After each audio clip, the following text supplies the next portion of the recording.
tulislah apapun yang kita rasa, apapun yang kita pikirkan, apa yang kita pendam gitu dalam karya tulisan. Mau sejelek apapun tulisan, kalau direvisi pasti menjadi bagus daripada kita kosong sama sekali tidak ada tulisan.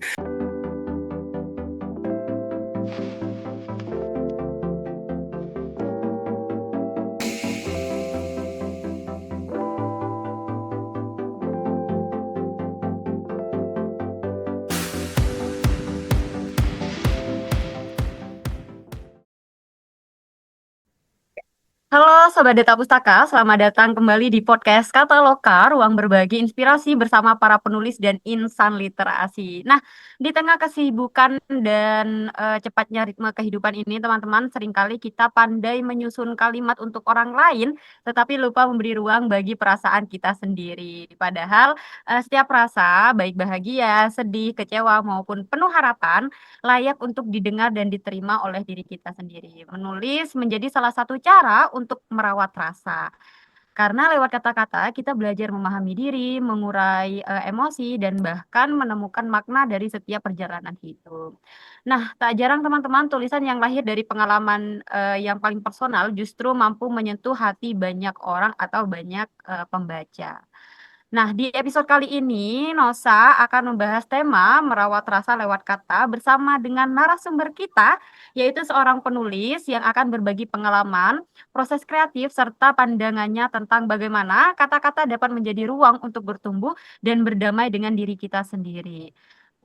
Apakah teman-teman pendengar setia podcast Kataloka penasaran bagaimana sebuah rasa bisa menjelma menjadi tulisan yang memuatkan? Nah, langsung saja kita sapa ya narasumber kita di episode kali ini. Halo Kak Gusti. Halo Kanosa, Gimana nih Kak kabarnya? Alhamdulillah baik Kak. Oke. Ini kan mungkin teman-teman pendengar kita ada yang belum kenal Kak Gusti nih. Boleh banget Kak Gusti menceritakan siapa sih sebenarnya Kak Gusti ini gitu. Boleh banget ya, perkenalkan nama saya Gusti. Saya seorang pekerja di salah satu pabrik swasta. Kebetulan saya juga domisili di Cikarang, tepatnya itu ada di Kabupaten Bekasi. Nah, di sela-sela bekerja saya juga beberapa mengisi waktu luang dengan belajar lagi gitu. Kita sambil kuliah gitu. Nah, karena saya suka menulis, gitu, hobi saya menulis nih, maka segala sesuatu keresahan. Jadi kalau saya ini menulis itu timbul karena keresahan. Jadi karena hobi menulis, keresahannya ditulis. Nah, lama-lama tercetak jadi buku. Tuh. Nah, boleh dong diceritain sedikit Kak Gusti tentang perjalanan Kakak sehingga bisa memutuskan untuk memilih menjadi seorang penulis nih di sela-sela kesibukan bekerjanya. Menurut saya ya Kak, jadi kalau seumpama ya, pelampiasan saya dalam keresahan dituangkan dalam tulisan itu apa pelampiasan keresahan yang sangat jujur gitu. Jadi kita menulis tanpa ada penghakiman dari seseorang atau mungkin dapat jas dari seseorang. Jadi kita nulis itu dengan sangat jujur dengan apa keluh kesah yang ada di kita. Nah, terlepas dari itu, kalau kita udah bisa jujur dengan diri sendiri, otomatis rasa kita terhadap sesuatu itu semakin peka, gitu. Jadi kita merawat rasa kita untuk semakin peka, entah itu dengan diri sendiri, entah itu dengan lingkungan sekitar. Nah, kalau umpamanya kita berani jujur dengan diri sendiri, maka kita itu lebih gampang untuk merasa peka dengan lingkungan sekitar. Dengan cara apa? Dengan cara menulis, gitu, Kak. Kalau saya seperti itu. Ngomong-ngomong menuangkan segala hal dalam bentuk tulisan, ada nggak Kak momen di dalam hidup Kakak nih yang membuat Kak Gusti merasa bahwa menulis itu benar-benar membantu untuk melewatkan suatu fase? Kalau melewatkan mungkin tidak, tapi sejenak melupakan mungkin iya. Karena ada beberapa hal nggak ada yang umpamanya kita bisa lupa sehari ketika kita nulis. Cuma beberapa hal kita juga kepikiran lagi gitu. Cuma dalam kalau yang saya rasakan dalam proses menulis itu kita lagi lebih plong gitu. Jadi unek-unek atau keresahan yang kita pikirkan itu jadi lebih tertuangkan gitu. Tertuangkan secara tulisan gitu. Nah, ntar apakah itu tulisannya bagus atau enggak gitu. Ntar kembali lagi eh, ke kita gitu. Gitu. Umpamanya kita mau revisi kan kalau udah tertulis juga lebih gampang. Beda lagi kalau belum tertulis apa-apa gitu. Tuh, Kak. Ketika sedang menghadapi sebuah emosi nih ya Kak Gusti, entah itu emosi yang sedih, marah atau kecewa. Kalau Kak Gusti sendiri tuh gimana sih caranya untuk mengubah menjadi sebuah tulisan? Karena kan banyak nih mungkin pendengar podcast kita kayak aku pengen nuanginnya lewat tulisan gitu. Mm-mm. Tapi bingung untuk menuangkan rasa sedih, marah, kecewa. Itu kan hal-hal emosi yang kuat ya. Kalau menurut saya sih tulis dengan jujur apa yang di tulisan kita. Lalu kalau seumpama tulisan kita kepengen dibaca oleh orang lain, baru kita parafrase atau ubah ke kalimat yang lebih bagus. Kalau menurut saya sih jujur dulu dengan diri sendiri apa yang kita rasa, terus apa yang kepengen kita tulis, kita tuangkan aja ke selembar kertas kosong. Ya minimal atau umpamanya kita zaman sekarang umpamanya ribet ya mau nulis apa di buku, kita juga ada gadget masing-masing, kita bisa mulai ketik dengan apa yang kita rasa. Kalau menurut saya sih jujur dengan diri sendiri dulu, Kak. Jadi kita Oke. kalau udah berani menuangkan dengan jujur apa yang kita rasa, itu pasti lama-kelamaan karena rasa kita numbuh, pasti kata-kata bakal tumbuh juga, Kak. Kita dapat kata-kata baru, kita dapat referensi baru. Nah, ntar kita bisa ubah kata-kata tersebut menjadi layak dibaca oleh orang lain seperti itu, Kak. Nah, berbicara tentang menulis dengan kejujuran nih Kak Gusti. Nah, kalau menurut Kak Mm-mm. Gusti sendiri, apakah semua rasa itu harus ditulis atau ada nih batasan tertentu untuk menjaga apa ya privasi atau perlu dijaga oleh seorang penulis gitu? Kalau konteksnya cuma ditulis, menurut saya perlu. Tapi kalau dipublis, itu tidak. Hmm, Jadi kalau kita kepengen nulis untuk diri sendiri, ya kita bebas. Mau apa yang mau kita tulis, apa yang kita rasa, itu kan masuk ke diri kita sendiri. Tapi kalau mau yang kita publish, nah itu baru kita harus menjaga privasi kita gitu. Jadi nggak semua apa yang kita tulis juga ntar bakal dipublish gitu. Jadi kita tahu mana porsi yang buat orang layak banyak gitu, sama buat diri sendiri gitu. Cuma kalau buat konteksnya nulis buat keluh kesah diri sendiri, itu sih it's okay buat ditulis semuanya. Nggak apa-apa, itu ibaratnya tempat pulang kita lah. Jadi kita, karena kan tempat pulang bukan cuma bangunan ya. benar. Jadi bisa jadi tempat pulang itu ketika kita menulis, ketika kita membaca, emosi kita itu tuang dalam bentuk tulisan. Kita merasa plong. Jadi yang awalnya kita jenuh, awalnya kita bingung, emosi, marah, atau sedih. Jadi kita lebih rileks dan plong. Nah, kalau rileks otomatis buat memikirkan penyelesaiannya jadi lebih gampang. Jadi seperti itu, Kak. Oke, itu berarti berkaitan dengan keseimbangan antara mana yang perlu kita publish dan ya semua rasa ya. Hmm, Kalau cuma untuk sekedar ditulis bisa kita tulis gitu ya Kak Gusti ya. Nah, betul banget, Kak. oke, untuk cara menjaga keseimbangan itu Kak, jadi pengalaman pribadi dan privasi ketika dituangkan dalam sebuah karya kan, kebanyakan orang-orang menuangkan ke dalam bentuk tulisan nanti pasti akan tergugah untuk aku terbitin kali ya kayak gitu. Nah kalau dari Kak Gusti sendiri cara menjaga keseimbangannya gimana tuh? Oh ini ya udah, ini untuk privasi aja, yang ini boleh deh untuk Hmm. kita publish gitu. Mm-mm. Kalau dari saya, seumpama saya lagi mau kepengen menulis sesuatu ya, entah itu novel, entah itu puisi. Kebetulan saya ada nulis terbitin di Data Pustaka itu ada dua puisi dengan novel. Oh, Jadi keren. pertama saya tulis dulu, tulis. Nah, seumpama kita, wah saya kepengen nih ngirim naskah ke Data Pustaka.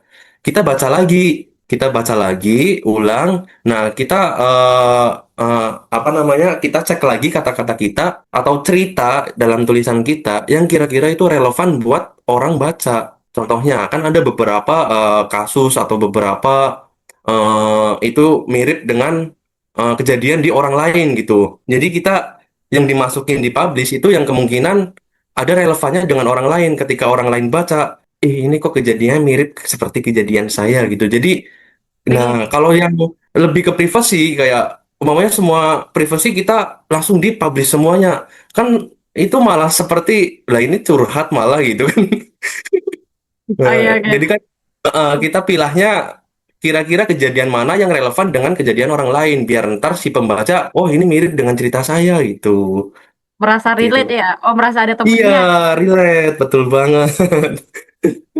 Oke, berbicara tentang karya yang sudah dipublish seperti yang sudah disampaikan oleh Kak Agusti ya, dan juga udah Mm-mm. kolaborasi dua karya bahkan ya dengan Detak Pustaka. Iya, Nah, betul banget. ngomong-ngomong karya yang sudah dipublish, otomatis Kak Agusti juga adalah pembacanya kan ya, ada Ya, pembacanya dan mungkin sebelum Kak Gusti untuk memutuskan kolaborasi dengan Duta Pustaka, pasti juga akan memberikan tulisannya terlebih dahulu mungkin ke teman-teman atau Hmm, ke keluarga bahkan kayak gitu. iya. Ada nggak Kak respon atau cerita dari pembaca Kak Gusti yang paling membekas selama perjalanan Kakak menjadi seorang penulis yang itu terkesan dari tulisan-tulisan karyanya Kak Gusti sendiri?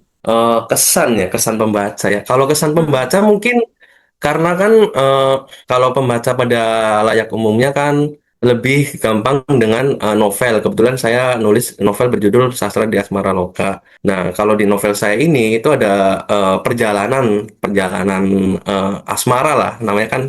Jadi ada seorang tokoh bernama Sastra di Asmara Loka. Jadi perjalanannya di dunia cintanya gitu. Nah, yang di dalam itu kebetulan ceritanya itu ada ya cinta yang beda keyakinan, cinta lama yang datang lagi, terus ada cinta baru yang baru datang. Jadi yang namanya orang kan banyak yang labil ketika memilih pasangan ya.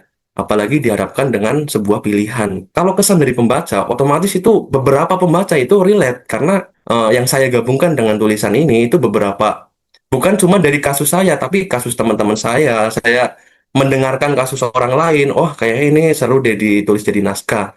Jadi beberapa pembaca itu merasa itu ceritanya mungkin sedih banget, kenapa harus kayak gini, kenapa harus dipilih apa ada pilihan gitu kan. Karena kadang beberapa orang kalau menempuh jalan asmaranya itu bingung gitu. Kan katanya banyak orang bingung ketika ingin mendapatkan cintanya gitu kan. Beberapa juga bingung dihadapkan dengan pilihannya gitu. Paling kalau kesan dari pembaca ya seperti itu Kak.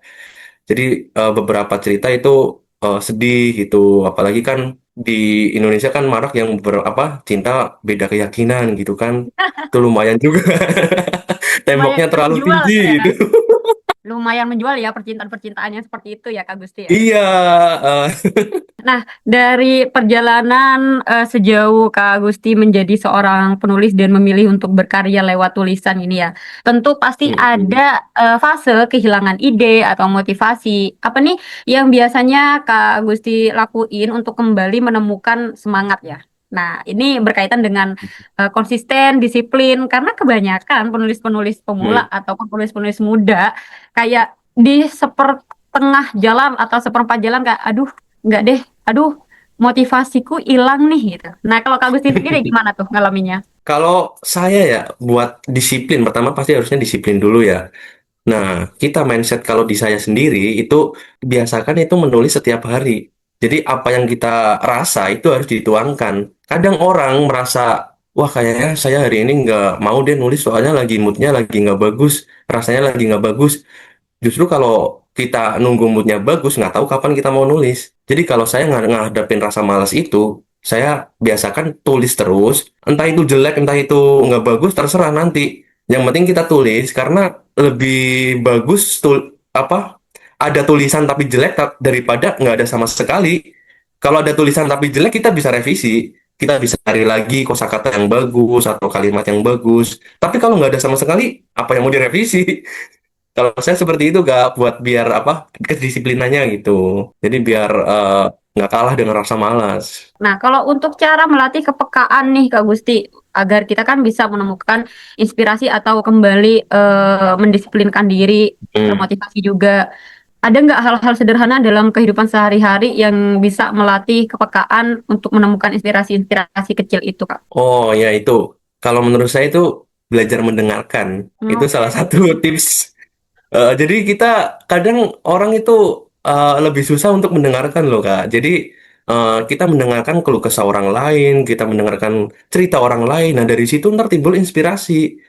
Karena kebanyakan orang itu hanya mau didengarkan, bukan mendengarkan. Kalau saya tipsnya seperti itu Kak. Jadi belajar mendengarkan. Entah itu keluh kesah orang lain, entah itu cerita orang lain. Nah dari cerita orang lain kan kita timbul inspirasi.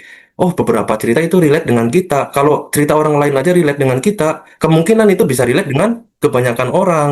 Nah, kita olah lagi kata-katanya seperti itu, Kak.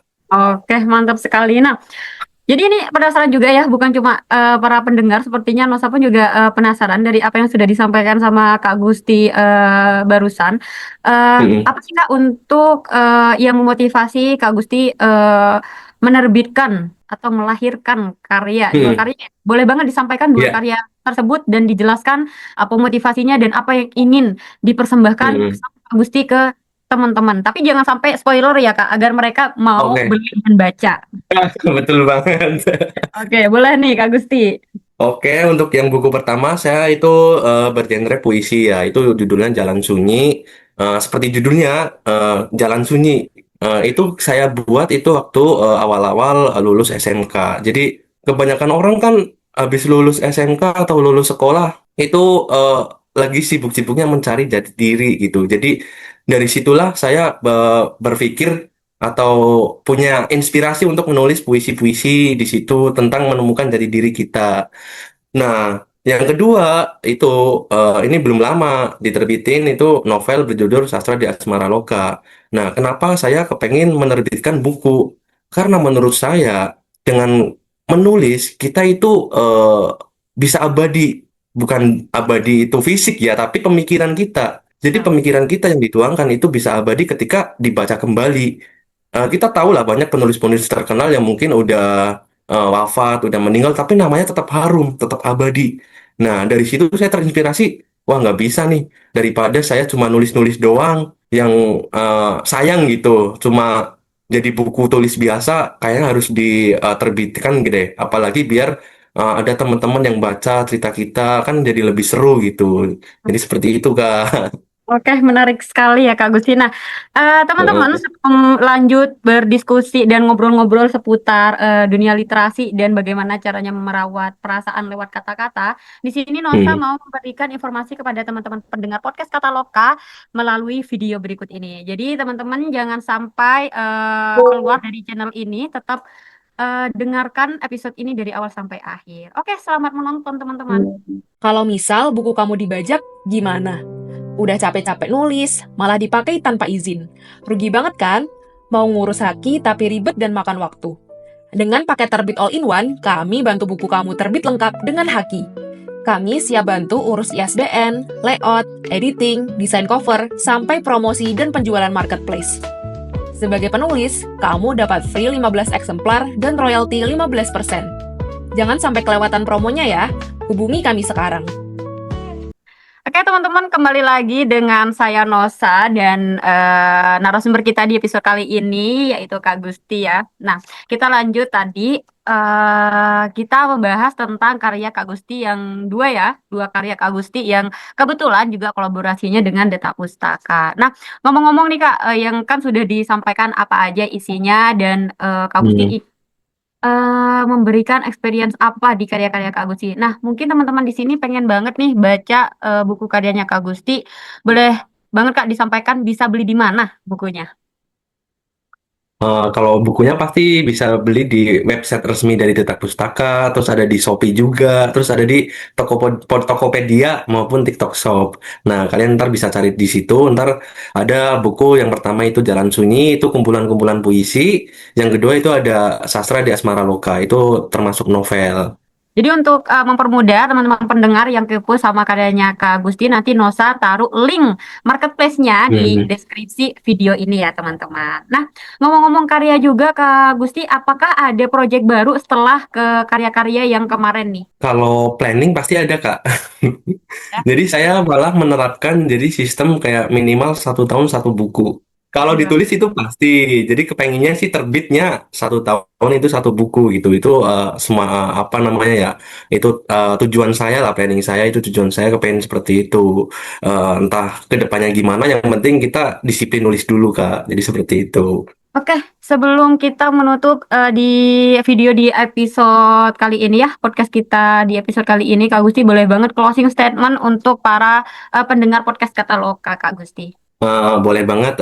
Jadi untuk para penulis itu jangan sampai kita sampai kehabisan inspirasi buat menulis. Jadi tulislah apapun yang kita rasa, apapun yang kita pikirkan, apa yang kita pendam gitu dalam karya tulisan. Mau sejelek apapun tulisan, kalau direvisi pasti menjadi bagus daripada kita kosong sama sekali tidak ada tulisan. Dan buat teman-teman, eh, kalau buat teman-teman pembaca itu sangat ini ya apa namanya. Jadi kalau mau teman-teman pembaca membaca buku itu barangkali buku yang dia baca itu yang ditulis dari 1 tahun 2 tahun dan bisa dilahap dalam waktu mungkin 1 sampai 3 hari. Jadi tetap semangat semuanya gitu Kak, dari penulis maupun pembaca gitu. Oke, luar biasa sekali ya teman-teman perbincangan kita di episode kali ini. Nosa juga Hmm. mengucapkan terima kasih nih kepada Kak Gusti yang telah Ya Kak, menyempatkan sama-sama. waktunya ngobrol dengan Hmm. Nosa di episode kali ini. Dan juga telah berbagi Hmm. cerita ya dan pengalaman dan perspektif yang begitu hangat dan bermakna. Jadi teman-teman, dari Hmm. obrolan kita di episode kali ini, kita belajar dari Kak Gusti bahwa menulis itu bukan hanya tentang menyusun kata menjadi indah. Tadi sudah disinggung ya, Hmm. tapi juga tentang Hmm. keberanian untuk mengenali, menerima, dan Hmm. merawat setiap rasa yang kita miliki. Sebab setiap pengalaman sekecil apapun memiliki nilai ketika kita mampu mengolahnya menjadi sebuah cerita yang jujur. Nah, semoga teman-teman Betul. episode kali ini bisa menjadi teman-teman bagi siapa saja yang sedang mencari cara untuk memahami dirinya sekaligus menjadi penyemangat bagi teman-teman yang ingin mulai menulis namun masih ragu untuk memulai. Oke, terima kasih juga untuk teman-teman pendengar podcast Kataloka yang sudah menyaksikan dari awal sampai akhir. Jangan lupa subscribe channel Duta Pustaka tentunya, aktifkan juga lonceng notifikasinya serta bagikan episode ini kepada teman-teman atau keluarga yang mungkin sedang membutuhkan pengingat bahwa setiap rasa layak untuk dirawat. Nah, kalau Hmm. kalian punya pengalaman atau pendapat tentang tema hari ini, tulis ya di kolom komentar. Siapa tahu cerita kalian bisa menjadi inspirasi bagi orang lain. Saya Yunosa, pamit undur diri. Sampai bertemu di episode podcast katalog berikutnya. Tetap membaca, terus menulis, dan jangan pernah berhenti berkarya. Sampai jumpa teman-teman. Salam literasi. Kamu baru saja mendengarkan podcast Kataloka dari penerbit Detak Pustaka. Follow media sosial kami dan jangan lewatkan episode seru lainnya setiap minggu. Sampai jumpa dan terus semangat berkarya.